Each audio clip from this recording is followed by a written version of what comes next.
What's going on, beautiful people of YouTube? It's Renebean.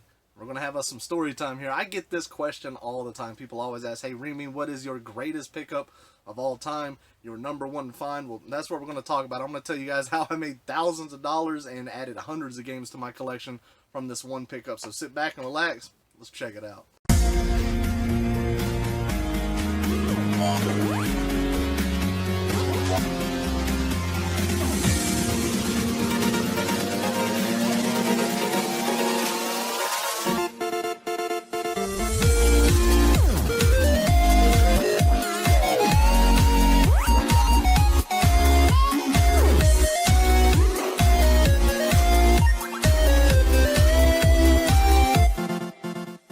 Alright guys, so before we start this story, I gotta tell you two things. Number one, this video was suggested by a user on the Discord server that I started up. It's an awesome place. We talk about retro gaming, buying, flipping, selling. If you had questions on eBay or modding, it's a pretty cool place. It's an awesome community. I'll leave a link to that in the description, as well as a pinned comment. It's completely free. You can get an app on your phone or you can use your computer.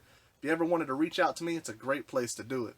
And secondly, this will be a bummer to a lot of you out there. I have no actual footage of this, no more pictures saved. This was years before I started filming for YouTube and making retro video game finds. I've only been doing that for about the past year and a half, 2 years.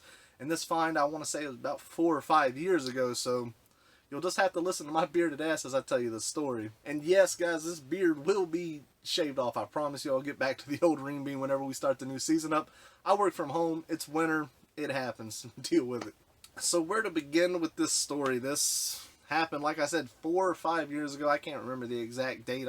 My memory's terrible anyways. A lot of people know that. My wife used to work at this hospital. And of course, she knows what I do, you know, what I collect, that sort of thing. And she would always ask her friends, you know, hey, if you have any old video games or anything you want to get rid of, always let me know.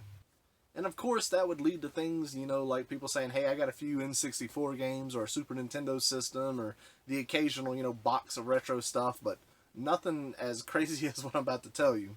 Now, I can't remember exactly where I was at the time, but my wife sent me this message. She said, hey, my friend's boyfriend wants to sell off his collection. And I thought to myself, well, great.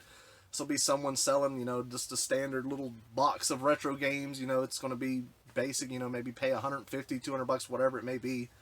And I didn't think nothing of it. And she says, well, we can go over to this guy's house and his girlfriend's home and she'll let us look at the collection or see what we want to, you know, do with it if it's something that I'm interested in. Now, I know my wife said that the collection was big, but you know, as a game hunter, a collector, when someone says, hey, I got a whole bunch of stuff I want to sell you, a lot of times it's, you know, obviously nothing crazy like this.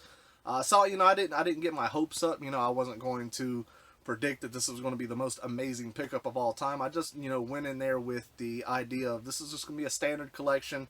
I'll pay 150, 200 bucks depending on what's there, and it'll be a good little pickup. Oh my God, was I wrong on this one. So since the boyfriend said that we had permission to go over there, the girlfriend was home, we can, you know, go check out all this stuff. Obviously, the first thing we did, we hopped into the car and we went. It wasn't far, maybe 10, 15 minutes away. And it was this little small, it was like the, I don't know, like a duplex, I guess. The first floor of this duplex, I guess they rented out. It was a 1-bedroom, kind of a small place. And we get out of the car and I go in, and I always remember these little details more than anything. I knock on the door and I hear, you know, the classic, you can come in, or hey, come in. That always bugs the hell out of me. I never know if someone's on the other side with like a crossbow or something. Like, I don't know you. You barely know my wife and you're just allowing us to come in, but that aside, we entered the door. So I don't know if you know this, but in the movie, the original Willy Wonka, whenever they first go into the room that has all, you know, the candy and whatnot, the chocolate river, that sort of thing, it was the first time that they actually saw that, so that was their natural reaction. And I mentioned that because I wondered what my reaction would be whenever I opened this door. Now, I don't know how I can paint this picture for you, but I'm going to try my best. So as I slowly opened that door, words can't describe it. That feeling where I thought this was going to be a small collection was way gone. This was a completely different beast that I was dealing with. The first thing that I see was a kitchen table, because the kitchen was, I guess, basically right in the front door, at least the dining room was. The kitchen table was completely covered in stacks. When I'm talking stacks, I'm not talking about 10 high. I'm talking like 15, 20 high games. A box Super Nintendo, 64. There were loose cartridges out, far more loose cartridges there. I want to say on this table alone there was probably 400 games maybe total. But that's obviously not everything. This is just a kitchen table. And the one of the first thoughts that immediately went in my head is like, oh damn, this is going to be expensive. This guy's obviously a real collector. He's going to want everything he can get out of this. But he wasn't there, so understand that it was just the girlfriend. And obviously, I didn't shekel her down or anything or take advantage of that. I did all the business with him later on, as you'll find out. Now the girlfriend, keep in mind, this was even funnier as we walk in and I'm greeted by this huge table just full of crazy awesome games. And this guy was a quality collector. He was not the quantity type. There was, I would say, out of this whole lot that I bought, there was maybe like 5% filler. It was insane how good of quality this collection was.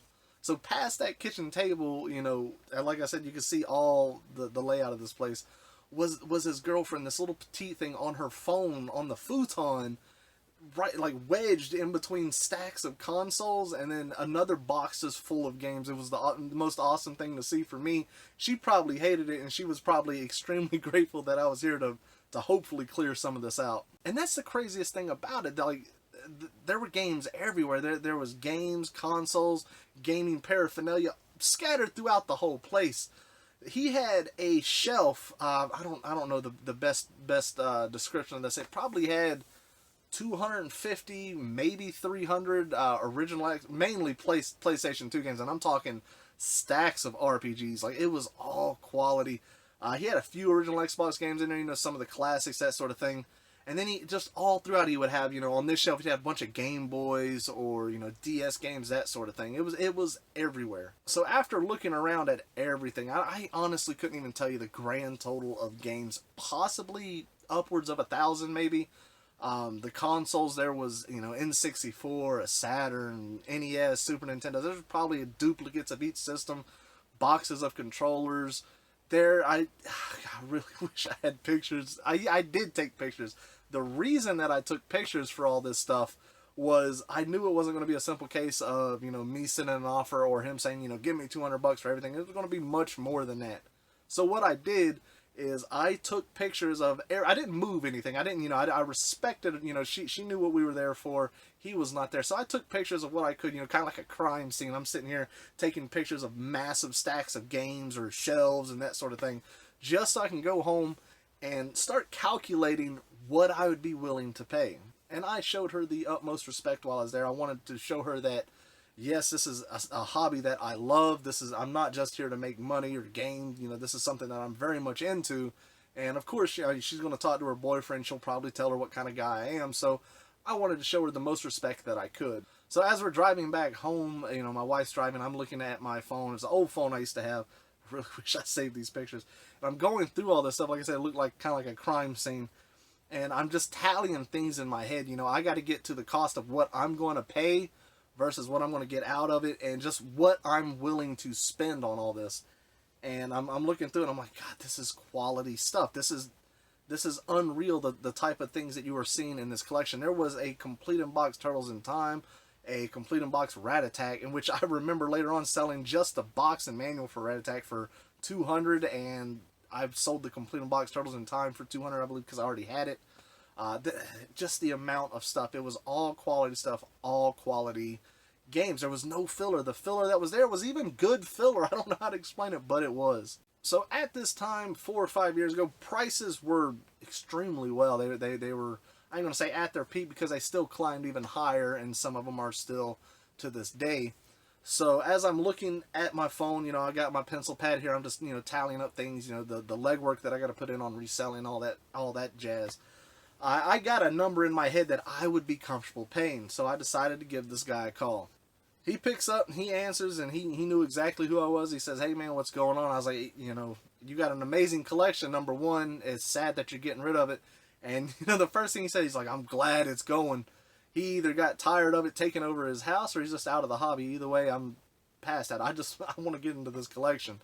So I say, well, the biggest question of all time is, what are you looking to get out of this? He immediately said $2,500, and I was like, damn.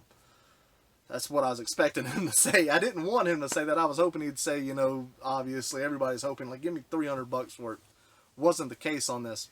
I rebutted with 1,000. I said, I'll give you 1,000 right now, cash. I can come pick it up and, you know, carry it all out of your house.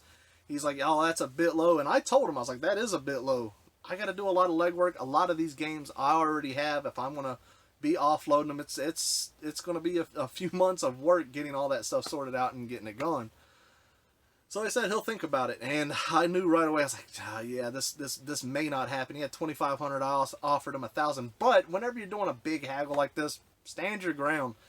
Most likely, he has no other person interested in this. He's not going to break it up individually. He did not seem like the type of person who wanted to sell things off individually. He wanted to sell it in a big lot, and well, I'm that buyer potentially. So a day goes by, maybe two. I don't know. I didn't think much of it. You know, it was a missed opportunity. And he gives me a call back. He says, hey, if you want it, I'll do $2,000. And I was like, man, that's still a bit more than I want to pay. I reiterated to him the fact, like, man, I got to do a lot of legwork. There's going to be a lot of fees associated with this, and a lot of it is going to be to sell. I'm only going to be able to keep maybe a third of this. And he said, okay, let me think about it some more, and he hung up. So this is when I rebutted. I gave him my final counter offer because he was polite enough to give me a counter. I'm going to give him my counter. I called him up and I said, listen, man, if you want me to come pick up this collection and take everything off your hands, I'll give you $1,400 cash. Got it in hand. I'll do all the legwork. I'll do all the loading. And we'll be in and out in less than an hour. He says, let me think about it. And he hung up the phone again. I knew that I was in the door, though. I knew from the tone of his voice that he's going to talk to his girlfriend. His girlfriend's going to get pissed that she is barricaded in this museum of games, and she's going to persuade him to sell it. So sure enough, 10-15 minutes later, he gives me a call back. He says, come on down. It's a deal. Now, guys, I still didn't know what I was in for because I brought, I don't know, maybe 6 or 7 tote boxes, and these are like 24 by 24 big boxes, thinking that was enough. It was not enough. I go down there, it was stuff that I didn't even see, and that was the most upsetting thing, I guess, about it, because I probably would have offered them more had I seen the rest of everything that there was. And I get there, and we're just loading boxes and boxes. I don't know, maybe 30, 40 complete in-box SNES games, 10, 20, 64 games, and then just hundreds of cartridges and disc-based games, all complete consoles, everything. And like I said, this was probably close to 1,000 games, maybe. I honestly couldn't tell you the number. We're loading all this stuff up, and it was an amazing feeling. Gave him the $1,400 cash. He was very happy about that. He said he was very happy to get rid of all this stuff. He knew that it was worth a lot more, and I made sure that he knew that. I was like, man, listen, I want to make a lot of money off this stuff. I'm going to add a lot of games to my collection. He says, I completely understand. You were doing it. I'm not. I don't want to have to get rid of all this stuff individually. No one else wants to buy a big lot like this, at least around here. So I guess I came and saved the day with this, but in reality, he just made the most epic story for me to ever tell when it comes to game pickups. So the best feeling out of all this is when I got home, and we had a small living room at the time, and we're laying these boxes and totes and bags, garbage bags full of stuff out, and just sitting there for hours going through everything and checking everything out, thinking to myself, oh, I need this for the collection, or oh, I'm going to sell that, I already got that. I got to that $1,400 in a matter of like seconds. It didn't take long to have just this one box dedicated to sell and make my money back, and then look at the sea of games and consoles like, oh my god, this was amazing. I honestly couldn't tell you how much I made on this. I have a very good estimate.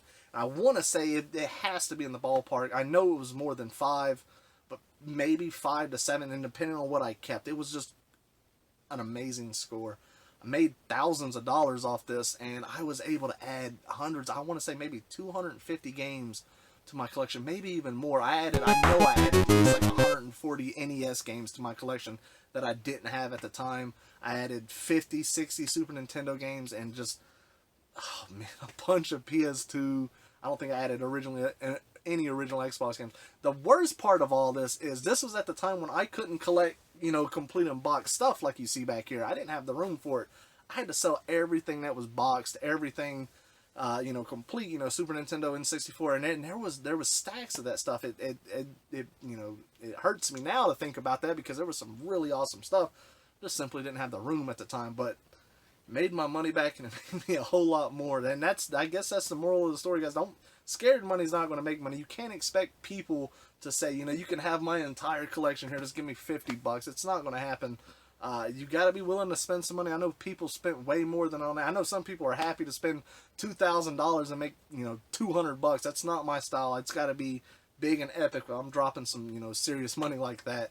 So I want to know what your guys' craziest finds, epic finds, just the number one thing. It could be one game, you know, someone finds Magical Chase on the TurboGrafx or something like that. I'd like to hear about it. Not only in the comments, but like I said, on that Discord server, we're talking about this stuff all the time. So I hope to see you there. That link, again, is in the description and a pinned comment. But as always, guys, take care and enjoy the rest of your day.